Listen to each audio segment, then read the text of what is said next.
and welcome back to my channel. If you are new, my name is Rachel Amma. So for this week's episode, I am answering a highly requested video. I am sharing today a vegan Caribbean rum cake. Yes, just in time for the festive season. Now, I'm gonna be honest with you guys, I've never made this before because traditionally it's made with about 1 million eggs.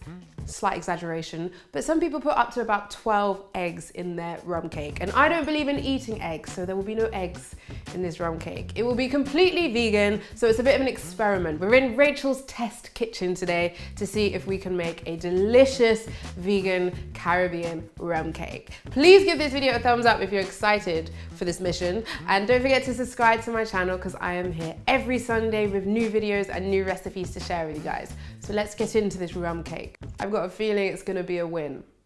Let's see how it goes.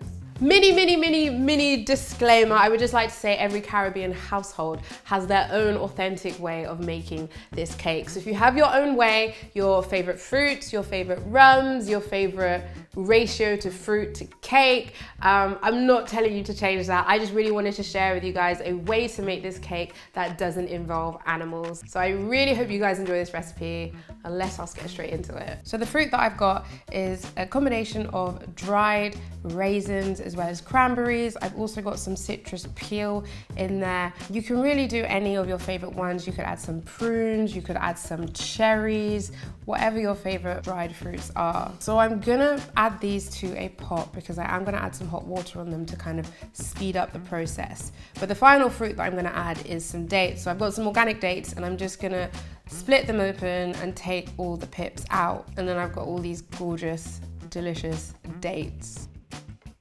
So I want to pop the dates in the pan. And now I'm just going to add some hot water, which is really going to help soften them up and speeden up the process because I'm making the cake today.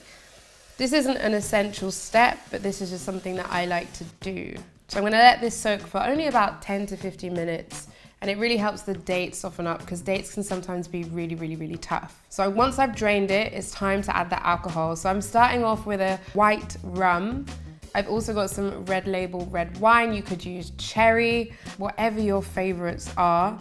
I'm adding about 2 cups of the Lable wine, and I've also got some dark rum. And you just want to make sure that that alcohol sits level to the fruit so that it can soak it up. I'm going to pop a lid on it just to help it really infuse together.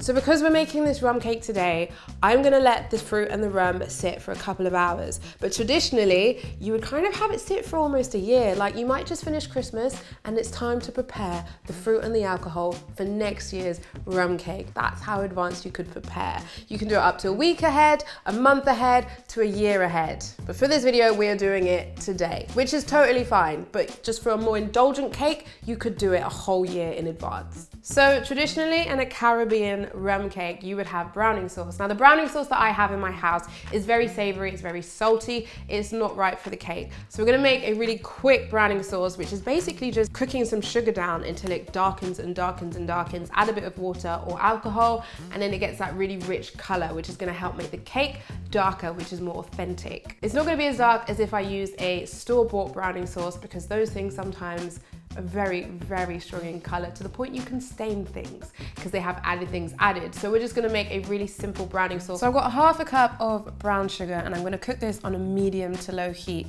And you really have to keep an eye on it. Use a wooden spoon because it's gonna get hot and the heat won't go to the wood. So you wanna use a wooden spoon for this. Once the sugar has started to kind of liquefy and melt down, you add a bit of warm water bit by bit until you've got this sauce. And then the longer you cook it, the darker it gets. But you just wanna make sure you don't burn it because if you burn it, it gets bitter.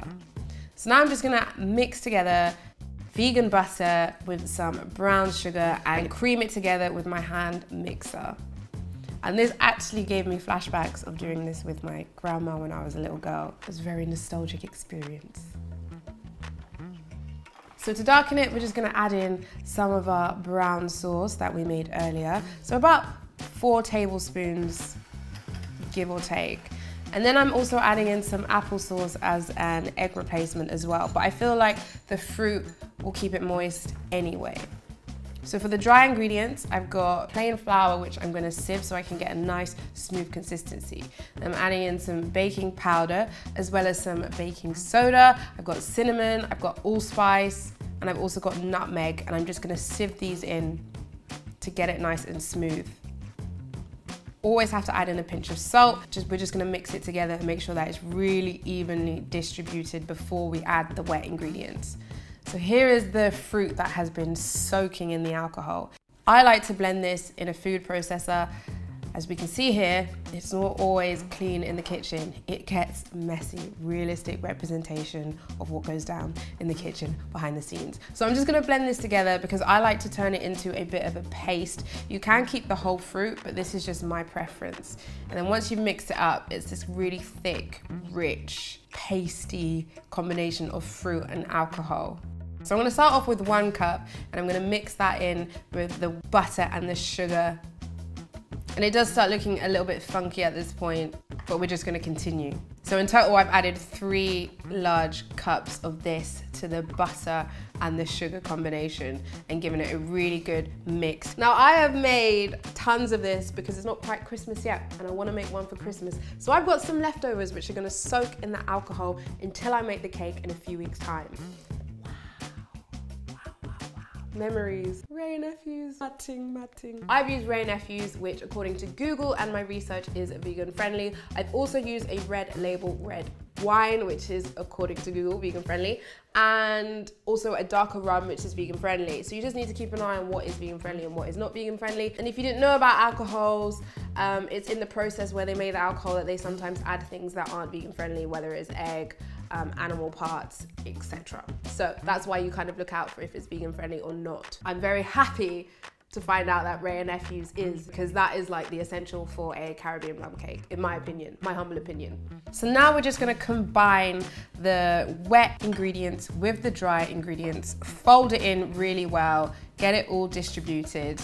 Then once I've done this, I'm just gonna squeeze in some lemon, which is gonna react with the baking soda, and I've also got some orange zest, nice and crispy, and mix it in. So I'm gonna prepare my baking tray, grease it up, and then I'm just gonna add the mixture straight in there.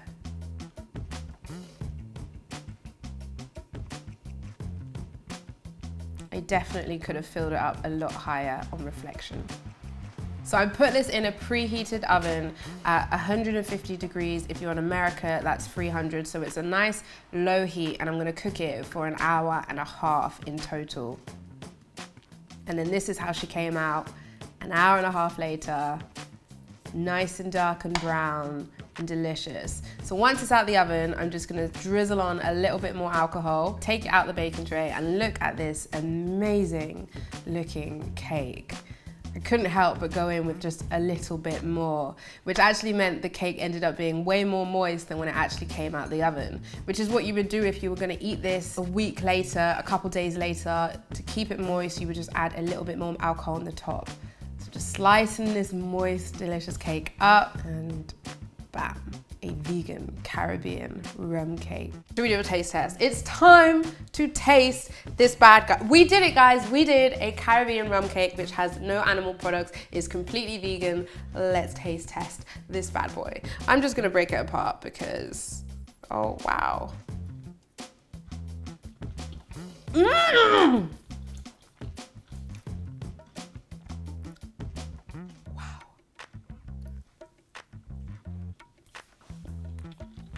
So it's been such a long time since I've actually had a Caribbean rum cake that has egg and dairy in. I can't really remember what it tastes like, but this right here, I believe, tastes just like a Caribbean rum cake. It's delicious, it's moist, it's soft, it's fruity, it's spicy, and then you can taste the hints of rum, which are so indulgent and so delicious. Oh, this is the kind of cake you have for occasions like Christmas. A lot of the time in the Caribbean, you could have a rum cake on your wedding day, and then on your anniversary a year later, you would have a slice from that same cake, because the alcohol works as a preservative. So you can hold on to this cake, water it like a plant, just top it up with a bit of alcohol every now and again, and it can last that long that you can use it as a remembrance for celebrating a special occasion, which I think is really beautiful. This is such an indulgent, rich, delicious cake, super Christmassy, super festive.